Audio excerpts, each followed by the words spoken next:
Bienvenue mesdames et messieurs dans Politicia, votre rendez-vous politique. Des Africains qui vendent d'autres Africains comme esclaves. Des Africains qui vendent des Africains comme du bétail, de la marchandise. Le drame est insoutenable, mais il se déroule là, sous nos yeux, en Libye, en Afrique, en 2017. Comment en est-on arrivé là? Comment en est-on arrivé à ces pratiques qui nous arrièrent et qui nous ramènent des siècles en arrière? Il faut aller au-delà de l'émotion, aller au-delà de l'indignation, situer les responsabilités, décrypter les causes et proposer des solutions. Mais quelles peuvent être celles-ci? Trois invités avec moi pour en parler. Patrick Mbeko, vous êtes géopolitologue, vous connaissez très bien l'histoire politique de la Libye. Vous êtes écrivain, auteur de plusieurs ouvrages, dont celui-ci que j'ai entre les mains, Objectif Kadhafi, 42 ans de guerre secrète contre le guide de la Jamahiriya arabe libyenne. Merci Patrick Mbeko d'avoir accepté notre invitation. Au plaisir. Salif Koné, vous êtes un entrepreneur africain. Je vous ai invité parce que vous êtes le symbole de la jeunesse qui investit en Afrique, qui entreprend en Afrique. Vous êtes la preuve qu'on peut rester en Afrique, investir et réussir en Afrique. Vous êtes expert en sécurité. Vous dirigez une société spécialisée dans la fourniture en équipement militaire. Merci, merci, Monsieur Koné, d'avoir accepté notre invitation. Tout le plaisir pour moi. Brice Nzamba, avocat au barreau de Paris, habitué de mes plateaux. Vous êtes aussi analyste politique. Merci, maître Brice Nzamba, d'avoir accepté notre invitation. C'est moi qui vous remercie, Richard. Horrible, ignoble, barbare, infâme. Les Africains manquent de mots pour qualifier ces marchés à esclaves des temps modernes où des Africains sont vendus pour 1200 dinars, soit 400 $. Mais comment situer les responsabilités? Comment arrêter cette pratique à l'évidence déshumanisante? Élément de réponse dans ce sujet de la rédaction signé Achille Duprat, Graziella Chakonté. Un cri qui vient du cœur. Société civile, activistes, leaders d'opinion, ils étaient des milliers rassemblés dans les rues de Paris ce samedi 18 novembre 2017. À l'origine de cette colère, la vente de migrants comme esclaves en Libye. Comment en est-on arrivé là? Et quelle riposte face à ce drame qui se joue sous nos yeux? Décryptage. Les faits ne datent pas d'hier, mais le déclic a été provoqué par la diffusion d'images chocs montrant une vente aux enchères de migrants subsahariens en Libye. Une scène insoutenable et surréaliste qui n'a pas tardé à faire réagir. Nos jeunes, on les enferme dans des cages, puis on les vend aux plus offrants. Et ça ne vous fait rien? Moi, le descendant d'esclaves, j'ai la haine. Très vite, ce coup de gueule deviendra viral, trouvant écho auprès de l'opinion publique et de la diaspora africaine. Entre indignation et désolation, les regards se tournent vers les dirigeants du continent. Nous, peuples africains, qui comptions sur vous pour nous défendre et pour nous protéger, nous sommes surpris et stupéfaits par rapport à votre silence devant cette situation révoltante, humiliante et inacceptable que vivent vos ressortissants, nos frères, nos sœurs, nos fils et nos filles vendus comme esclaves en Libye. Et pour briser le silence, il faut faire du bruit. À l'appel de plusieurs ONG, dont le collectif contre l'esclavage et les camps de concentration en Libye, les Africains se mobilisent, poussant les autorités libyennes à réagir. Le ministère exprime son refus catégorique et condamne fermement ce genre de pratiques inhumaines, contraires à la culture et au patrimoine du peuple libyen. Il réaffirme que ce qui a été diffusé par des médias à propos de ces actes est l'objet d'une enquête menée par les services libyens compétents. Si le résultat de l'enquête confirmait la pratique, les auteurs et complices seront poursuivis et sanctionnés. Le ministère exprime son engagement clair et total au respect de la Charte des Nations Unies à ce sujet. Également au centre de l'attention, les chefs d'État africains sortiront de leurs réserves. Le Nigérian Mahamadou Issoufou a demandé que le sujet soit mis à l'ordre du jour du sommet Union africaine-Union européenne les 29 et 30 novembre 2017 à Abidjan. L'Union africaine, elle, promet des mesures effectives. Je peux vous garantir que l'Afrique parle d'une seule voix. et que sur le problème de la Libye, nous parlons d'une seule voix. Regardez un problème aussi compliqué que le conflit dans le Golfe. L'Afrique a parlé d'une seule voix. Nous avons dit, voilà la position de l'Afrique, et c'est la position de l'Union africaine aujourd'hui. Donc sur cette question, il n'y a pas un en retard ou pas en retard. L'Afrique parlera d'une seule voix. C'est inadmissible et c'est inhumain et ce n'est pas possible qu'au XXIe siècle. Donc tous nous sommes conscients et l'Afrique parlera d'une seule voix pour dire qu'est-ce que nous voulons en Libye. Pourquoi nous allons nous battre pour que ça cesse? Et ça, je vous fais garantir que ce sera tous les chefs d'État, puis on parlera d'une seule voix. Mais pour l'heure, rien de concret, si ce n'est l'ouverture d'enquêtes. Des enquêtes pour des faits qui ne sont pourtant plus à démontrer. Nul doute donc que pour faire bouger les lignes, il faudra maintenir la pression. De Bamako à Yaoundé, de nouveaux rassemblements ont été organisés ce lundi 20 novembre 2017, toujours à l'appel d'activistes convaincus que l'histoire s'écrit au présent. Patrick Mbeko, on le voit, l'indignation est continentale. Mais le phénomène est-il nouveau? Non, pas du tout. Et moi, je suis d'ailleurs surpris que des gens soient indignés aujourd'hui. Le problème des migrants en Libye ne date pas d'aujourd'hui. Et il a commencé bien avant, même à l'époque de Kadhafi. Sauf qu'avec Kadhafi, la situation était très bien contrôlée. Après l'assassinat de Guide, en fait, après la guerre de l'OTAN, on a vu en 2011, c'est là où le problème a eu une ampleur assez incroyable. Aujourd'hui, on parle des migrants, mais il faut commencer déjà par parler des Noirs libyens, parce qu'il y a des Noirs, il y a des gens qui vivent en Libye qui sont des Noirs. Mais on va focaliser notre... Ça a commencé à partir de là. Et à partir de ce moment-là, on a commencé à attaquer tout ce qui était noir, parce que l'OTAN, pendant la guerre, avait diffusé une information disant que ce sont les Africains qui jouaient le rôle de mercenaires auprès de Kadhafi. Donc, les gens qui sont venus dans les fourgons de l'OTAN, parce que tous ces gens qui vendent les migrants, ce sont des gens qui sont venus dans les fourgons de l'OTAN. Ça veut dire quoi concrètement? Mais quand l'OTAN a décidé de déstabiliser la Libye, d'attaquer Muammar Kadhafi, elle était allée chercher des combattants. Et la plupart de ces combattants étaient liés à Al-Qaïda. Et certains ont été recrutés à Mazar-e-Sharif par la CIA. Je l'explique d'ailleurs dans le livre. Et ce sont ces gens-là qui sont arrivés en Libye, qui ont pris le pouvoir et qui ont déstabilisé tout le pays et qui ont commencé à s'attaquer aux Noirs, les soupçonnant ou les accusant d'être des pro-Kadhafi. C'était ça le début de l'histoire. Et aujourd'hui, le phénomène a pris une ampleur assez incroyable. Pourquoi? Parce que la Libye n'existe plus comme État. Alors, il y a des gens qui vendent des Noirs parce qu'ils sont racistes et négrophobes. Et il y a d'autres qui le font pour se retrouver. Et ça, on ne le dit pas aussi. Il y a des gens qui le font simplement par souci de se remplir les poches. C'est ce que l'on observe. Mais c'est la médiatisation actuelle qui fait qu'on voit que l'indignation prend de l'ampleur. Je suis un peu gêné. Parce que je me dis aujourd'hui, est-ce qu'il faut qu'à chaque fois qu'une chaîne occidentale nous dise ce qui se passe chez nous, alors que tout le monde le sait? À un moment donné, il faut que les Africains aient honte. Aujourd'hui, on s'agite parce que... Mais tout le monde n'avait peut-être pas forcément assez à l'information, information-là. Attention, on en parle depuis très longtemps. Depuis 2011, on en parle. Il y a eu beaucoup de rapports. Amnesty International, Human Rights. Il y a même eu cette agence qui s'occupe de la migration internationale qui avait fait un rapport l'année passée sur la vente des migrants africains. Mais personne n'en parlait. Il a fallu qu'il y ait des images de CNN pour qu'on réagisse. Et moi, je me dis à un moment donné, est-ce qu'on va, après ces réactions, rentrer chez nous et dormir et attendre un autre reportage d'une chaîne occidentale pour réagir? C'est aussi ça, la question qu'il faut se poser, parce que ce n'est pas un phénomène qui est nouveau. On va essayer d'y trouver réponse. Et tout à l'heure, Brice Nzamba, un chiffre qui fait froid dans le dos. Il est publié par l'OCDE, l'Organisation de coopération et de développement économique. Depuis 2010, 40 000 Africains, 40 000 migrants sont morts noyés dans la Méditerranée. Et l'organisation dit qu'il y a plus que 40 000 morts, 40 000 migrants qui sont morts, non pas dans la mer, mais en Libye et dans les pays environnants. Nous avons vu ce samedi 18 novembre à Paris une grande manifestation devant la représentation diplomatique de la Libye. Qu'est-ce que ce genre de manifestation peut apporter? Écoutez, moi je veux plutôt nuancer. Je pense qu'il est toujours bien que les gens manifestent. Voilà, c'est-à-dire que cela montre qu'il y a une sensibilité par rapport aux faits. Voilà. Une fois que cela est dit, moi je suis plutôt partisan de ceux qui pensent qu'il faut plutôt penser par les causes et pas par les effets.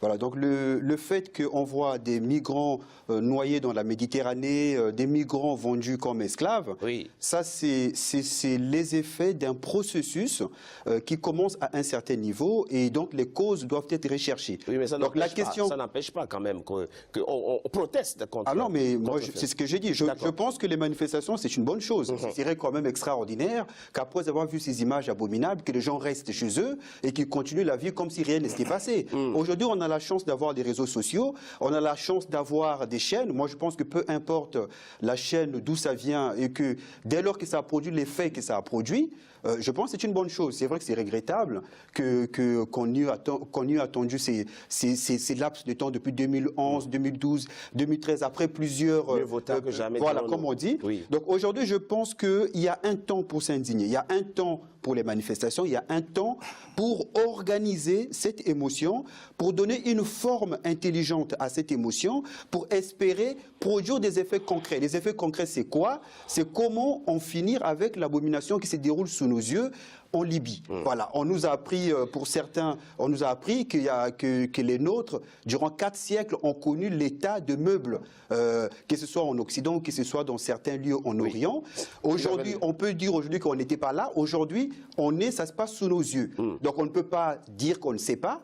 Donc la question aujourd'hui, c'est que la mobilisation existe. C'est que comment faire en sorte que cette mobilisation se déroule dans un cadre intelligent pour pouvoir résoudre le problème qui se pose aujourd'hui. Monsieur Koné, vous êtes entrepreneur africain, votre centre d'intérêt, c'est en Afrique. Comment comprendre qu'un jeune Africain investisse parfois 4 000 $, 5 000 $, paie 5 000 $ à un trafiquant pour se retrouver esclave en Libye? Mais tout d'abord, avant de répondre à votre question, vraiment, c'est une pensée pour tous ces Africains aujourd'hui qui sont bafouillés dans leur dignité, toutes ces familles qui sont déchirées aujourd'hui sur le continent au vu de ces images atroces qui sont passées. Donc, pour répondre à votre question, je dirais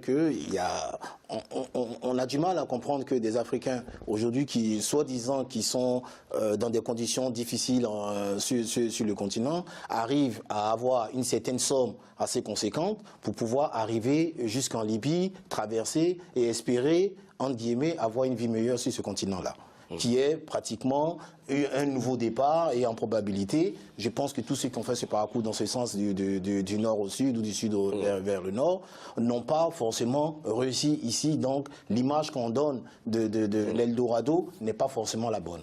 Maintenant, sur le volet sécuritaire, en Afrique, je pense que tous ces Africains-là, avant d'engager cette migration, si on peut appeler comme ça, vers les pays du Nord, je pense qu'ont essayé dans leur propre pays de s'installer, de faire quelque chose. Mais la terre sur laquelle ils sont nés, ils ont grandi, aujourd'hui, n'est plus possible de les accueillir, de leur donner vraiment les semences qui leur permettront de s'installer et de produire de la richesse pour nourrir leur famille et leurs enfants. C'est le manque de perspective qui fait qu'effectivement, ils se lancent, ils prennent le chemin difficile vers l'hypothétique Eldorado. Voilà, comme on dit, il y a des gens qui disent qu'ils préfèrent mourir dans l'océan que d'avoir honte devant leur mère. Vous êtes resté en Afrique. Vous êtes entrepreneur africain, pourtant vous avez réussi en Afrique. Oui, parce que moi... ça veut dire qu'il y a encore la possibilité de réussir en Afrique. Oui, on peut réussir en Afrique. On peut réussir vraiment en Afrique. Mais comme je vous dis, avec vraiment en toute franchise,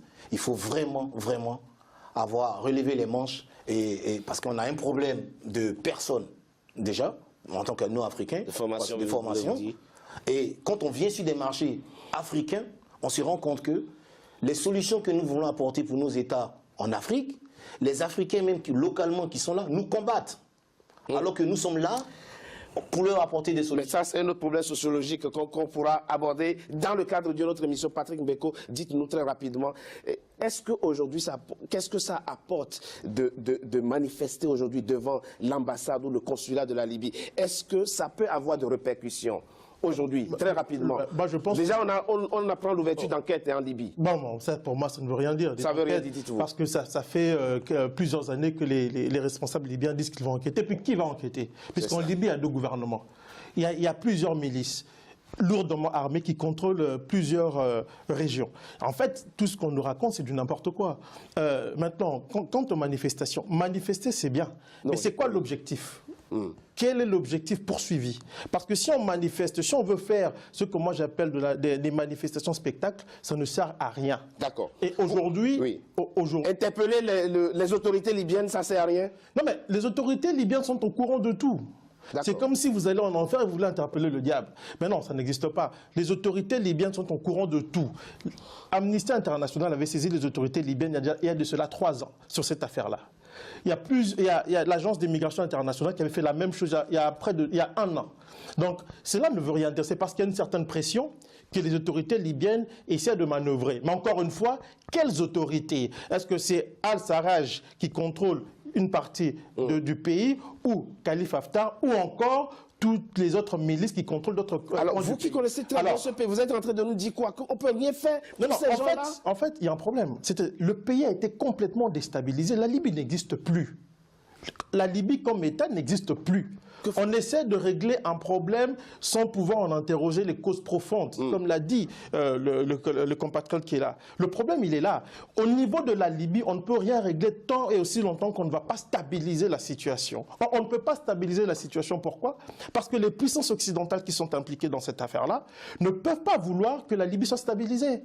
Parce qu'ils ont des intérêts, ils poursuivent des intérêts.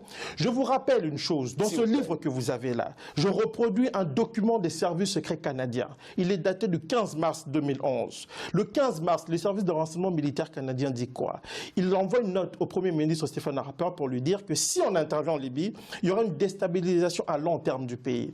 Et j'ai des discussions avec des gens au cœur de la défense canadienne où on explique que pour le gouvernement, il fallait déstabiliser. Qui dit service secret canadien, dit la CIA, dit le MI6, dit la DGSE. Donc tous ces gens étaient au courant de ce qui allait advenir une fois la Libye déstabilisée. Et je tiens à vous dire aujourd'hui que tout ce qu'on raconte sur les migrants, tous les services de renseignement occidentaux sont au courant, parfaitement au courant. Et je tiens à dire aussi qu'en 2011, une embarcation avec des Africains, il y a eu une embarcation, il y a eu près de 80 personnes sont mortes dans une embarcation près des navires de l'OTAN en 2011. L'OTAN est responsable du chaos actuel et de la situation que nous voyons en grande partie. Est responsable du chaos actuel. Si on manifeste, parce que vous avez parlé de manifestation, on va aller manifester devant l'ambassade libyenne qui ne veut rien dire. Mais vous avez le Quai d'Orsay ici, vous avez l'Élysée. Pourquoi vous n'allez pas manifester là-bas? Pourquoi vous ne pointez pas du doigt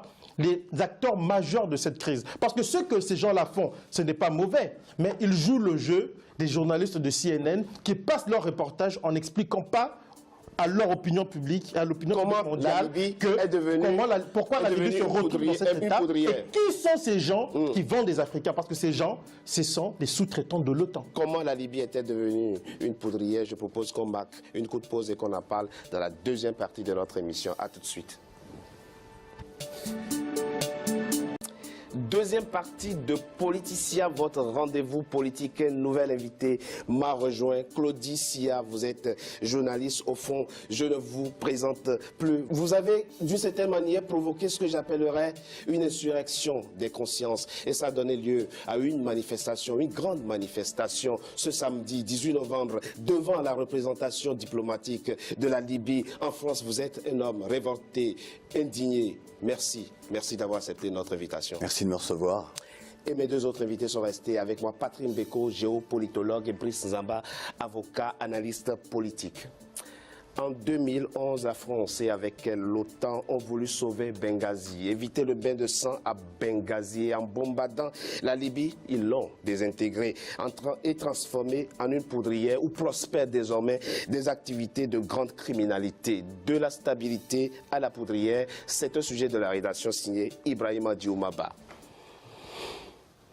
L'instabilité politique de la Libye occupe l'actualité depuis la chute du colonel Mouammar Kadhafi en 2011. En 6 ans, ce pays est devenu une plaque tournante du terrorisme et de l'immigration clandestine. Jadis connue pour sa stabilité et la floraison de son économie, la Libye préoccupe les Africains au plus haut niveau et c'est l'intervention de l'OTAN qui est pointée du doigt. Je ferai remarquer qu'à Deauville, au G8, le président Issoufou et moi, nous avons mis en garde les grandes puissances. Nous avons dit de ne pas intervenir en Libye. que l'intervention aura deux conséquences, la somalisation de la Libye et la politisation du terrorisme chez nous. Somalisation de la Libye, parce que qui connaît comment le président Kadhafi gouverne avec ce type de tribu, s'il n'y a pas là, chaque tribu va prendre son autonomie, donc la Libye deviendra comme la Somalie. Depuis quelques jours, l'actualité africaine est occupée par la révélation faite par des médias sur le trafic de migrants et l'esclavage dont ils font l'objet en Libye. Dans certains pays, des manifestations ont eu lieu devant les ambassades libyennes. Le Burkina Faso a d'ailleurs rappelé son ambassadeur en Libye et l'Union panafricaine de la jeunesse s'est saisie de la question. Est-ce que nous ne pouvons pas avoir cette Libye qui défendait les Africains?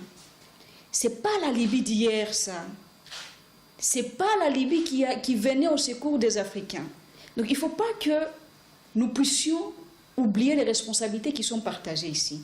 Nous devons prendre également le temps d'investiguer pour mener des actions concrètes. Et c'est pour cela que l'Union panafricaine de la jeunesse, dès aujourd'hui, nous avons décidé d'ouvrir des enquêtes. L'Union africaine s'active pour réunir les différents protagonistes afin de trouver une solution politique et mettre fin au chaos qui règne en Libye. La question de l'immigration clandestine devrait être abordée lors du sommet Union africaine-Union européenne qui s'ouvre à Abidjan le 29 novembre 2017. Nous avons dit que le problème libyen doit être résolu par l'Union africaine parce que les problèmes africains doivent être réglés par l'Afrique. C'est pourquoi aujourd'hui nous continuons notre travail pour que nous ayons la possibilité de réunir toutes les forces libyennes, les partis politiques, les chefs de Libye, etc., pour mettre en place un gouvernement d'union nationale qui va organiser des élections. Mais vous savez très bien qu'il y a beaucoup d'intérêts en jeu en Libye et qu'il y a beaucoup d'interférences. Donc c'est une bataille que nous sommes en train de mener. La Libye est actuellement gouvernée par plusieurs forces adverses. En décembre 2015, des représentants du Parlement de Tobrouk et du Congrès général national de Tripoli ont signé un accord de réconciliation à Skirat au Maroc, sous l'égide des Nations Unies. Les deux principaux leaders, Fayez al-Sarraj et Khalifa Haftar, ont même adopté un plan de sortie de crise en juillet 2017. Le Premier ministre d'Union nationale souhaite la tenue d'élections présidentielles et parlementaires en mars 2018. Alors, Claudicia, avant de revenir sur les responsabilités extra-africaines du drame libyen, je voudrais vous poser une question sur les marchés à esclaves en Libye. Avec ces marchés, l'humanité redécouvre, ou du moins se découvre une nouvelle plaie. Et cette plaie vous indigne, vous révolte, et vous teniez à l'exprimer. Il n'y a pas de nouvelle plaie. L'esclavage n'a jamais cessé en Afrique, que ce soit en Afrique du Nord, ou en Afrique subsaharienne et d'une autre façon. Vous savez, sur ce plateau, je suis le seul dont le peuple est né dans les fers de l'esclavage, puisque je suis un Afro-Caribéen de la Guadeloupe, et que cette histoire de l'esclavage, cette violence de l'esclavage, je la ressens dans mon corps, dans mes tripes chaque jour. Les gens ont du mal à l'imaginer, sauf ceux qui, comme moi, peut-être viennent de ces populations-là. Je suis le premier en France à avoir organisé une marche de commémoration de l'abolition de l'esclavage le 23 avril 1998, parce que l'Espagne venait de commémorer la dite découverte des Amériques par Christophe Colomb, et la France était associée à cela, en oubliant le génocide des peuples autochtones et la déportation des millions d'Africains. L'esclavage a commencé, puisque les Arabes ont commencé à nous déporter, au 7e siècle. Puis sont venus les Européens dans un commerce triangulaire qui n'est pas triangulaire, puisqu'il n'y avait que deux côtés de l'Atlantique qui en bénéficiaient, et pas l'Afrique en tout cas. Absolument. Ce qui se joue aujourd'hui... Il y a une dimension symbolique qui est importante pour vous. Ce que beaucoup de gens, en regardant cette vidéo, se sont dit, c'est juste un coup de gueule de Claude Iciard. Oui. Et moi, je pensais d'ailleurs que je ne pensais pas que ça irait aussi loin. Oui. Mais en faisant cette vidéo, je savais quelle était sa charge émotionnelle. Pourquoi? Parce que dans mes propos, dans mes mots et dans mon indignation, je vais en réalité bien au-delà de ce qui est en train de se jouer là, de ce drame. Alors certains s'étonnent en disant, je vous ai entendu tout à l'heure dire, oui mais tout le monde savait. Moi je crois qu'il faut qu'on sorte de la logique des sachants, parce qu'il y a des gens qui ne savaient pas, ou parce qu'ils sont mal informés, ou parce qu'ils ne veulent pas savoir, ou qu'importe la raison. On est dans des temps médiatiques, nous sommes là dans un média important qui permet à celles et ceux qui nous regardent de comprendre le monde et de comprendre l'Afrique. En tout cas, la grande masse ne le savait pas. Exactement, lorsque vous avez un temps médiatique, un épisode médiatique qui crée de l'émoi, et vous pouvez vous en saisir pour aller beaucoup plus loin dans la compréhension de cette géopolitique, et là je suis à côté d'un géopoliticologue, donc qui peut en parler un peu plus que moi, et vous devez arriver à saisir ça, et à faire entendre votre cri. Et puis, on peut s'en prendre à l'OTAN, On peut s'en prendre à l'Europe, on peut s'en prendre à la France, on peut s'en prendre à tout le monde. Il y a un moment donné, moi, lorsque j'entends les responsables politiques de notre continent, avec des déclarations d'indignation, avec des envies où il faut saisir les tribunaux internationaux, il faut ceci, cela. À quel moment nous allons, nous, écrire l'histoire? À quel moment nous allons nous décider de ce qui est bien ou de ce qui est mal? Moi, si j'avais été président d'un pays, non seulement je convoquais l'ambassadeur de Libye, mais je le renvoyais, je rappelais mon ambassadeur, j'envoyais un avion pour aller chercher mes ressortissants. Mais surtout, j'aurais mis en place des politiques qui auraient empêché mes jeunes de partir. Je leur aurais donné du travail. Mais nous savons qu'en amont, il y a quoi? Il y a une forme de... Et puis j'en aurais terminé, il y a une forme de néocolonialisme qui ne dit pas son nom, avec des accords de décolonisation qui enferment, qui nous emprisonnent. Et nos chefs d'État ont peur de dire à leur population, voici les accords de décolonisation, nous sommes pieds et poings liés. En tout cas, le Burkina Faso a déjà rappelé son ambassadeur en Libye. La Côte d'Ivoire prend déjà des mesures, a même déjà pris des mesures pour rapatrier ses ressortissants qui sont en Libye. Mais dites-nous, Patrick Mbeko, Claude Sia l'a dit, on peut s'en prendre à la France, on peut s'en prendre à l'OTAN, mais le fait est là, la réalité est là, ce sont nos frères qui sont là maintenant et qui souffrent. Mais dites-nous, dans quelle proportion devons-nous interpeller la responsabilité de l'OTAN et des pays qui ont contribuer à la dislocation de la Libye? Moi, je pense qu'il faut très rapidement. Il y a plusieurs étapes. Et quand je disais d'ailleurs que tout le monde le savait, je parlais des chefs d'État parce que c'est ça que vous parlez. Les populations, je peux comprendre que les gens ne savaient pas. Et puis souvent, on l'a remarqué avec les réseaux sociaux, il y a aussi cette tendance à faire. Il y a beaucoup de spectacles avec les réseaux sociaux. Ça, c'est une réalité aussi. Parce qu'on a. Mais c'est l'époque, vous voyez. Exactement. On a beaucoup parlé quand même de cette affaire des Noirs qui étaient martyrisés en Libye et les gens n'ont pas beaucoup bougé. Et il n'y a pas que la Libye. Il y a beaucoup de pays africains, il y a des problèmes et les gens ne bougent pas. Absolument.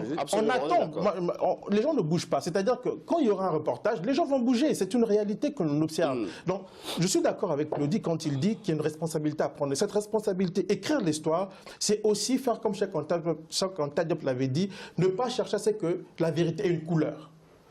Vous avez une vérité, vous vous saisissez de cette vérité-là et vous avancez. C'est ça aussi. Alors aujourd'hui, l'un des problèmes qui se pose en ce qui concerne la Libye, c'est vrai, on peut parler contre les chefs d'État africains, mais nous savons aujourd'hui aussi que la plupart de ces chefs d'État africains ne nous représentent pas. Ils représentent les gens qui les ont placés là. Est-ce que vous avez vu les Angolais là-bas? Avez-vous vu les Sud-Africains là-bas? En Libye? Bon, c'est vrai que de l'Afrique du Sud à Tripoli, attention, le chemin est long quand même. C'est possible. C'est possible parce que les gens, quand ils sont déterminés, ils vont très loin. Bien sûr. Absolument, on est d'accord. Alors, il y a un problème de gestion au niveau des États africains, de gouvernance. Mais on ne peut pas escamoter les causes profondes de cette réalité-là. Parce qu'on a quand même vu, il y a des États, moi je viens du Congo là, un pays où il y a eu combien 6 millions de vies fauchées. 6 millions. Je dis bien 6 millions. Essayez de vous dire que le Congo-Brazza, le Gabon et la Guinée ont disparu comme ça. Ça, c'est au Congo-Brazza. Et ça continue. On n'en parle pas. Il y a une responsabilité tant au niveau africain aussi à l'extérieur. Et la responsabilité extérieure est beaucoup plus importante. Parce que si on n'avait pas déstabilisé la Libye, nous n'aurons pas eu ça. Nous n'aurons pas eu la déstabilisation du Mali, qu'on semble oublier. Nous n'aurons pas eu la déstabilisation du Sahel, puisque cette région-là est polluée par des groupes armés de toutes sortes aujourd'hui. Mais on l'a vu, vous êtes politologue, vous avez entendu le président Alpha Condé dans l'élément qui est passé, il a dit « Nous étions contre les bombardements ». Exactement. Nous étions farouchement contre cela. Il y a une chose qu'il faut dire. Il y a une chose qu'il faut dire. Les chefs d'État africains étaient contre le bombardement de la Libye. Et si moi, j'étais chef d'État africain, j'allais aussi prendre mon courage et agir contre les puissances occidentales. Parce qu'on ne peut pas... Ça nous fait deux candidats sérieux et crédibles au poste de président. Mais ça veut dire quoi concrètement? Ça veut dire que nous devons être prêts aussi à dire nous allons rompre nos relations diplomatiques avec vous. Puisque de toute façon, est-ce que nous gagnons quoi? Que gagnons-nous dans nos rapports avec l'Occident? Rien. C'est ça la vérité aussi. Nous ne gagnons pas grand-chose, à part ce qu'on appelle aide qu'on nous jette un peu comme des chiens. C'est ça la vérité aussi. Alors l'Afrique aussi doit devenir responsable au niveau interne. Parce que parfois, il y a des déstabilisations qui se font dans nos États à l'interne, où des chefs d'État jouent le rôle de sous-traitants des intérêts étrangers pour déstabiliser leurs voisins. Vous voyez, le problème est beaucoup plus complexe. Parce que quand vous rentrez dans l'arène géopolitique, ça devient très complexe. Absolument. Alors vous avez des responsabilités tant sur le plan interne qu'externe. Et parfois pour essayer de juguler tout ça, c'est assez complexe. Mais la chose la plus importante, s'il vous plaît, très c'est rapidement, au niveau des populations africaines. Cette conscience historique qui s'est installée, qui va permettre aux populations africaines de se prendre en charge.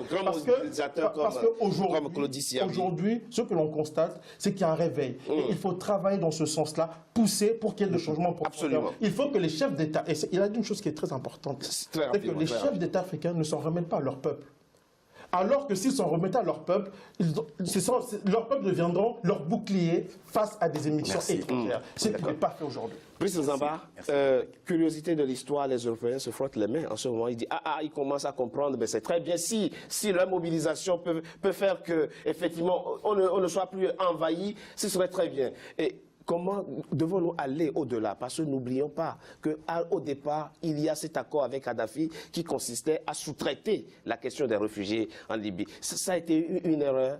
Mais écoutez, moi je suis vraiment étonné. C'est-à-dire qu'on devrait d'abord se poser la question de savoir pourquoi les gens s'y retrouvent en Libye. Bon, la circonstance de savoir que la Libye est déstabilisée, etc., c'est très intéressant. Que la Libye soit déstabilisée et que les miliciens libyens se disputent pour le pouvoir en Libye, ça peut arriver, comme ça arrive sous d'autres cieux. Mais la question, c'est comment des jeunes Africains partent de chez eux. Pourquoi ils partent de chez eux, marchandent et prennent des... Alors on l'a dit, manque de perspective, voilà. tout ça, c'est vrai que... Mais non, mais il faut approfondir, parce que ça, ce sont des expressions générales, manque de perspective. Il faut indexer les problèmes et mettre les mots aux situations. Parce qu'aujourd'hui, le frère Mbeko a souligné un point important qui est la conscience historique. Il manque criardement en Afrique, au niveau de l'élite. Moi, je ne parle même pas de la population, parce que la population n'est que le reflet de l'élite. Hein. C'est l'élite qui fait la population. Au niveau de l'élite africaine, il y a un problème de conscience historique. Les gens ne réalisent pas 400 ans d'esclavage que les nôtres ont vécu. Les gens n'ont pas conscience des causes qui ont généré ça.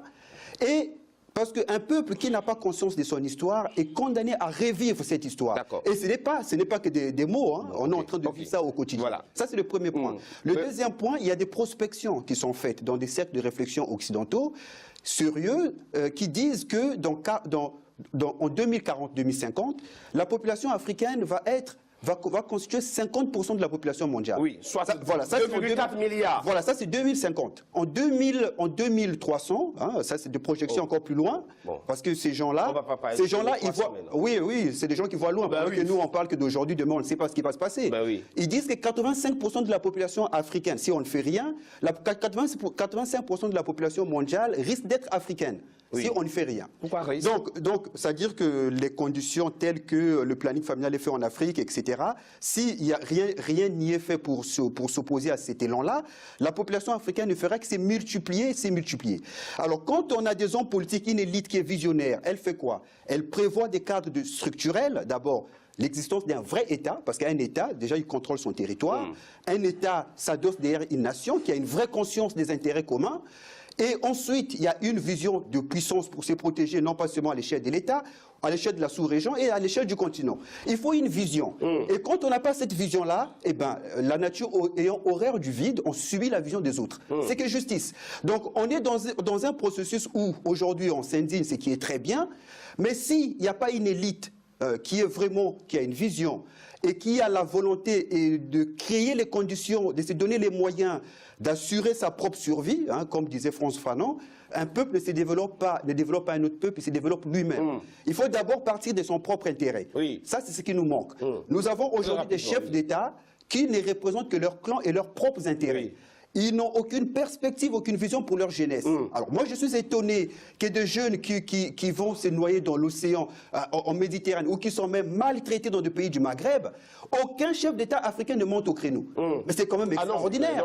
Non, mais ils sont combien? Non, il faut dire qu'à l'époque, il y a des articles concernant la maltraitance des Noirs en Algérie, où on les interdit même de prendre des bus. Quel chef d'État africain est monté au créneau pour s'indigner? Il n'y en a pas. C'est-à-dire qu'il y a une situation où on a le sentiment qu'il y a des contingences politiques qui sont... mais quand on est chef, on est la question se pose. Ou alors on démissionne. Voilà. Très rapidement, Claudie Siya, il soulève un problème, enfin, un binôme, mauvaise gouvernance, population galopante. Éducation. On est dans l'éducation. C'est une problématique d'éducation.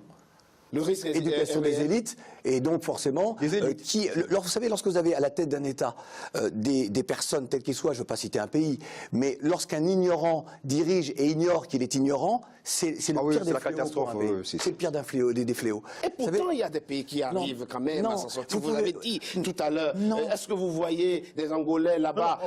On ne peut pas s'en sortir tout seul. On ne peut pas s'en sortir tout seul. Il y a un problème de vision. On laisse d'abord Politicien finir, s'il vous plaît. Non, je voudrais juste te dire sur la problématique d'éducation, vous savez, on a un vrai problème d'imaginaire en Afrique. C'est-à-dire que lorsque vous n'éduquez pas votre population en lui inculquant l'histoire que vous voulez, qui est la sienne d'ailleurs, qui doit être la sienne, lorsque vous regardez les manuels scolaires d'histoire en Afrique francophone imprimés par une grande société française, imaginez qu'aux États-Unis, ce soit des Chinois qui impriment les manuels scolaires d'histoire, ce serait invraisemblable. Et que l'histoire commence à la colonisation, vous vous rendez compte le terme d'imaginaire que vous créez chez les jeunes lorsque vous avez, puisque le sommet bientôt de l'Union africaine et de l'Union européenne, mais comment voulez-vous que l'Union africaine puisse imposer sa vision, je dis même pas l'Union africaine, mais les différents individus et présidents qui parfois, lorsqu'ils sont en privé, vous disent voilà ce qu'il faut faire, et qui ne le font pas, lorsque l'Union africaine est financée en grande partie par l'Union européenne. Non mais si par exemple, mon cher Patrick, il y a une VETAS qui vient d'être créée, qui rentre en vigueur en 2018, notamment sur les produits non africains. Non mais si Patrick me finance au quotidien tous les mois, si je suis pas d'accord de quelque chose, je vais lui dire oui Patrick, il va me dire quoi? Bon, rien, Patrick. Parce que c'est lui qui paye. La dépendance est là. Donc, à un moment donné, on a véritablement un problème. Vous savez, sur l'histoire de l'esclavage, en Algérie, vous avez cité l'Algérie, et en octobre dernier, donc récemment, un arrêté très clair ministériel a été pris par les uns et les autres en disant vous ne devez plus prendre, si vous êtes chauffeur de bus, chauffeur de taxi, vous ne devez plus prendre de migrants. Et les migrants, ce sont les Noirs. Très clairement. Et personne ne s'est indigné de ça. Voilà. Patrick Mbeko, Fatou Bensouda, la procureure de la CPI, dit « Mes services observent rigoureusement la situation sur le terrain pour voir dans quelle mesure nous pourrons... » Là, comme nous sommes dans quoi? Dans farinade? Nous avons parlé de la CPI ici chez vous. Et je vais expliquer, moi quand je travaille sur le dossier libyen, quand j'ai enquêté, moi j'ai eu des contacts avec les gens dans le bureau du procureur, les gens de son bureau. Et je me rappelle à l'époque, il y avait des mandats contre Muammar Kadhafi, son fils et puis Abdallah Senoussi. Quand Kadhafi a été assassiné, quelqu'un dans le bureau du procureur m'a dit « Écoute, Kadhafi est assassiné et puis c'est fini, le dossier est fermé ». La CPI est au service des États puissants. On a parlé de vision. Il faut avoir une vision. Mais quelle vision? Reposant sur quel paradigme? Parce que nous avons des gens aussi qui ont beaucoup évolué en Occident ou qui évoluent en Afrique, qui ont des grands diplômes, mais dont le paradigme de départ est pollué par l'idéologie. Donc quand le président du Niger demande à la CPI d'ouvrir une enquête en Libye... Écoutez, les Africains ne sont-ils pas responsables pour mettre en place une structure judiciaire pour faire la lumière sur tout ça? Moi, je viens de suivre, je suis en train de travailler sur un dossier et je sais aujourd'hui que la Cour africaine des droits de l'homme a enquêté sur une affaire concernant le Rwanda. On est capable de le faire. On est capable de le faire. Pourquoi est-ce qu'un jour on va juger l'OTAN devant la CPI? Parce qu'on va juger l'OTAN devant la CPI. Pourquoi les Africains vont signer des traités qu'ils ne comprennent pas? Un exemple, les États-Unis n'ont pas ratifié le protocole de Rome, ni la Chine, ni la Russie. Mais ça ne nous dit rien. Eh bien, ils le financent. Et c'est ça qui est quand même incroyable. Hein. Ils financent ces cours-là, mais ils n'ont rien ratifié. Alors, les Africains... Ceci dit, une enquête est ouverte en Afghanistan. Non, attention. Il y a eu des enquêtes en Géorgie. Dans tous les pays où la CPI est impliquée, ce sont des pays qui sont aux prises et qui sont au cœur des grands enjeux mondiaux, je vous ai déjà dit ça. Et quand on enquête en Géorgie, c'est parce que la Russie est intervenue en Géorgie. Quand on enquête en Palestine, on ne dit rien sur Israël. En Afghanistan, les Américains sont impliqués, mais est-ce que vous croyez qu'on va condamner un Américain? Ils ont bien dit qu'aucun militaire américain ne sera poursuivi un jour. Donc à un moment donné, il y a une responsabilité à sauf chez eux. Parce qu'on ne demande à aucun chef d'État d'aller ratifier ces trucs-là. Messieurs, je vous propose qu'on marque une courte pause. On se retrouve dans quelques instants pour la troisième et dernière partie de notre émission. Tout de suite. troisième et dernière partie de Politicien, votre rendez-vous politique. Nouvel invité m'a rejoint. Il était dans la première partie de cette émission. Salif Koné, vous êtes expert en stratégie militaire et défense. Merci de m'avoir rejoint. Et Claudie Sierre est resté avec moi demain que Patrick Mbeko, le géopolitologue. Mettre fin au drame qui se joue en Libye, c'est d'abord empêcher de nouveaux départs. Mais comment y parvenir? Avant d'en parler avec vous, je vous propose d'écouter ce qu'en dit Moussa Faki Mahamat. Il est le président de la Commission de l'Union africaine. L'estime est grande et ma volonté inébranlable de tout faire pour que les criminels rendent compte de leur ignominie. J'ai dans la foulée et en attendant d'identifier avec plus de précision d'autres réponses structurelles, décider ce qui suit.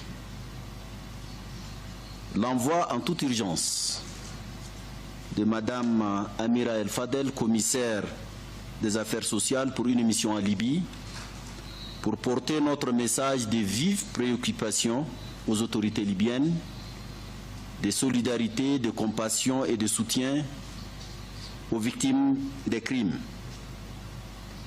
La saisine de la Commission africaine des droits de l'homme pour diligenter, selon les procédures également d'urgence, les enquêtes et autres procédures juridiques et judiciaires pertinentes afin que les auteurs soient poursuivis, jugés et condamnés aux peines qu'ils méritent.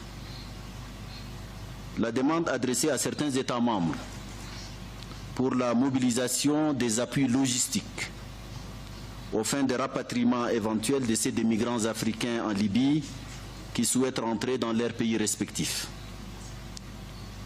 Le renforcement de la relation avec les partenaires de l'Union africaine, notamment les agences spécialisées des Nations Unies, telles que l'OIM et autres, pour conjuguer les efforts avec les nôtres afin de venir en aide aux victimes et pour robuster les assistances diverses aux migrants africains dans tout l'espace méditerranéen.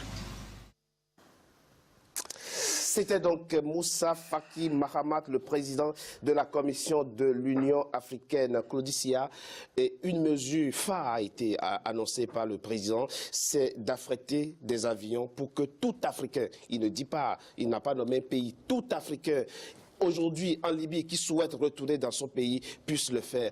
On peut y voir une forme de volontarisme politique. Il a vraiment fallu qu'on pousse, hein. Oui. Il a vraiment fallu que l'on crie, que l'on s'exprime. Alors c'est vrai, tout à l'heure, au début de l'émission, lorsqu'on disait que tout le monde savait, moi dans mon émission sur RFI, depuis des années, effectivement aussi, je dis voilà ce qui se passe là, voilà ce qui se passe ici, tout le monde sait, tout comme par exemple, je parle du drame de la jeunesse, que ce soit les jeunes qui partent ou les jeunes qui restent, et personne ne fait rien. Et un jour on dira peut-être, lorsqu'on prendra les bonnes mesures, mais oui, mais tout le monde savait que la jeunesse ne vivait pas bien sa situation sur le continent. Vous savez, moi j'en ai un peu assez. Mais vous n'êtes pas heureux, vous n'êtes pas heureux, non? J'en ai assez des grandes décisions ou intentions, en tout cas, de décisions, et qui parfois n'accouchent que de petites souris, pour reprendre une phrase toute faite. Il ne faut jamais oublier quand même ce qui s'est joué dans cette histoire-là. Parce que si effectivement il n'y avait pas eu, alors je ne sais pas quel est l'agenda des uns et des autres, mais ce reportage, l'indignation, le fait que, enfin bon bref, bien sûr, nos jeunes seraient encore en train de ne pas avoir en tout cas de regard sur eux. Parce que là, les trafiquants, que font-ils? Certains vont épuiser leur dernier stock d'esclaves.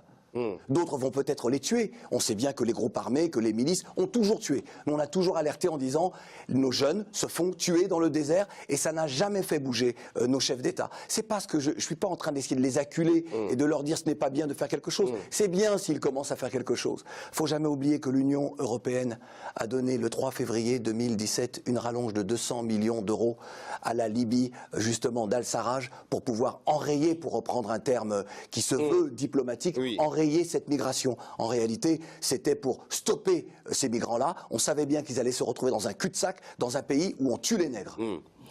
Patrick Mbeko, comment doit-on imaginer cette mesure qui vient d'être annoncée dans sa phase pratique? Les gens, ils sont pris en otage, ils sont dans les mains de leurs ravisseurs. Comment est-ce qu'on peut organiser leur rapatriement? On ne pourra pas l'organiser, à moins que les ravisseurs acceptent de les laisser partir. C'est aussi simple que ça. Vous avez un gouvernement qui ne dirige rien en Libye. Al-Sarraj dirige un coin du pays.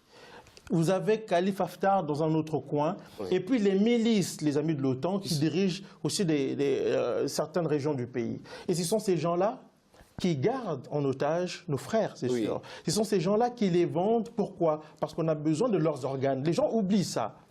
On les vend parce qu'on a besoin de leurs organes.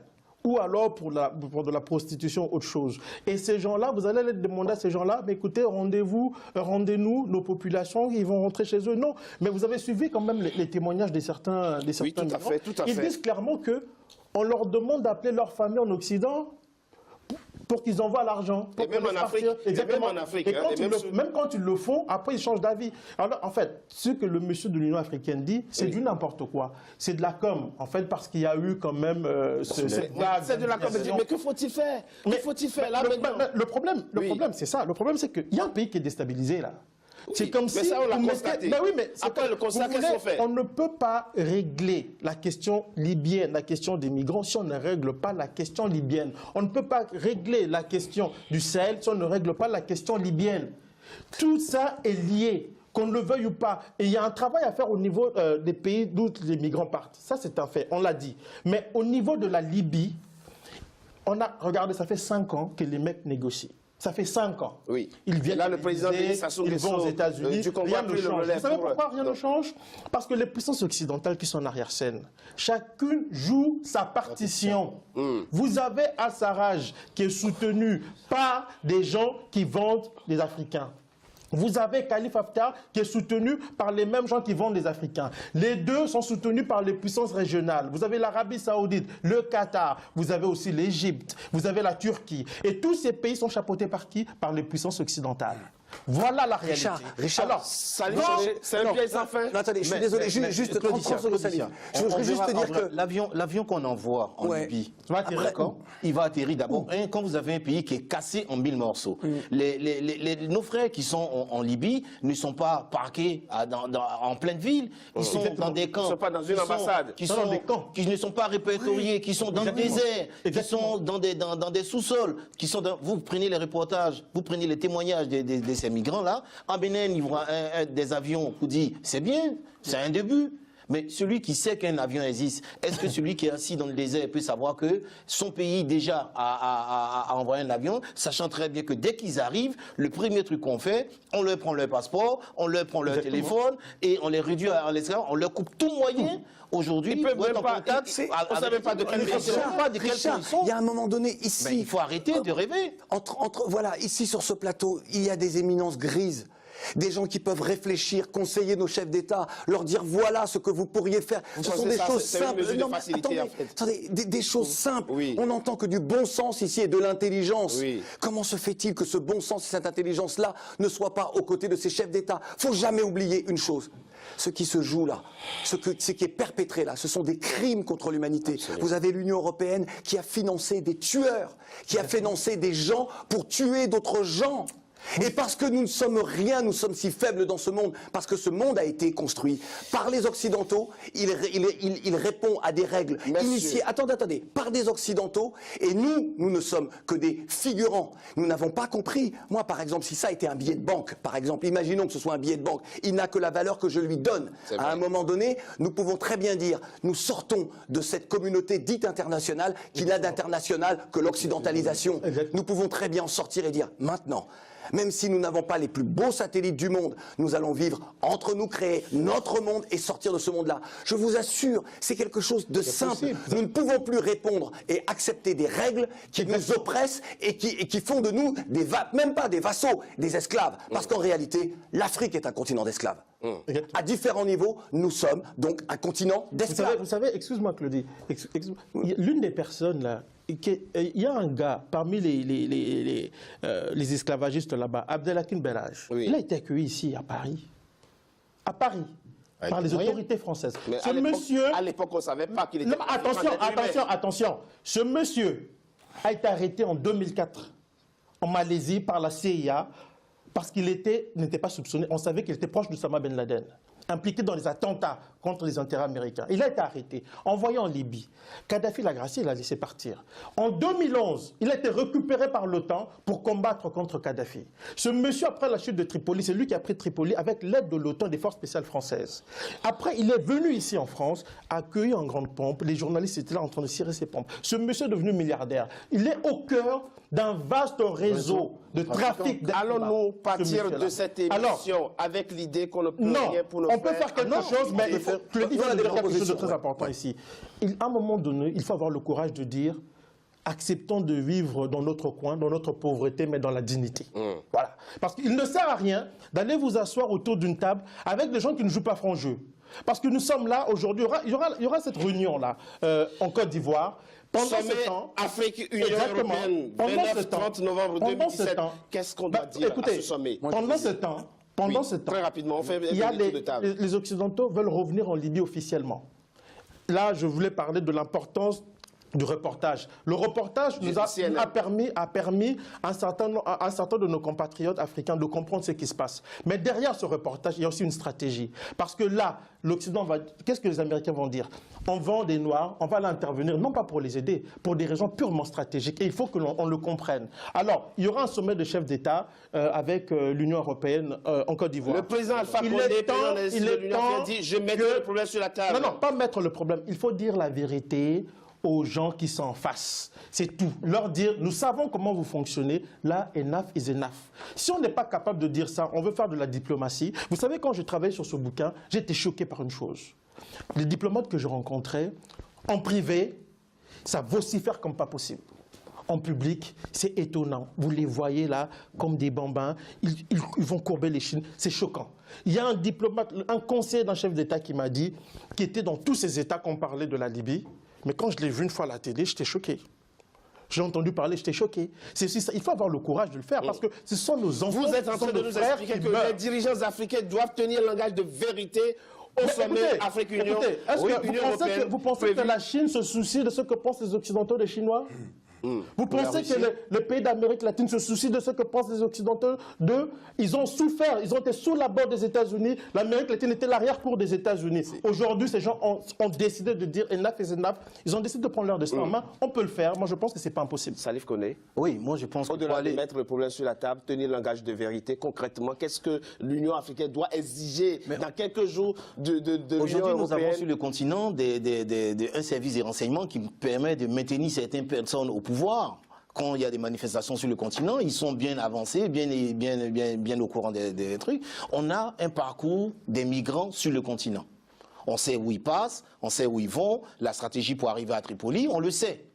On connaît la vague. On a des pays qui sont de l'Union européenne. Ils passent dans les pays africains. Mais on a des forces d'interposition africaines. Pourquoi pas renforcer au niveau de ces passages-là des contrôles pour éviter ceux qui sont déjà là-bas. Moi, je parle de ceux qui sont déjà là-bas. Voilà, ceux qui sont déjà là-bas. Qu'est-ce qu'on doit dire? Qu'est-ce que les chefs d'État africains doivent dire à leurs homologues européens au prochain sommet? Le problème, celui qui a été à la cause, comme on dit, c'est le pollueur qui paye.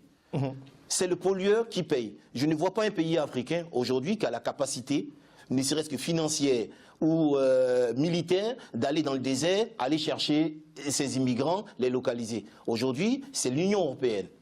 Aujourd'hui, c'est l'OTAN.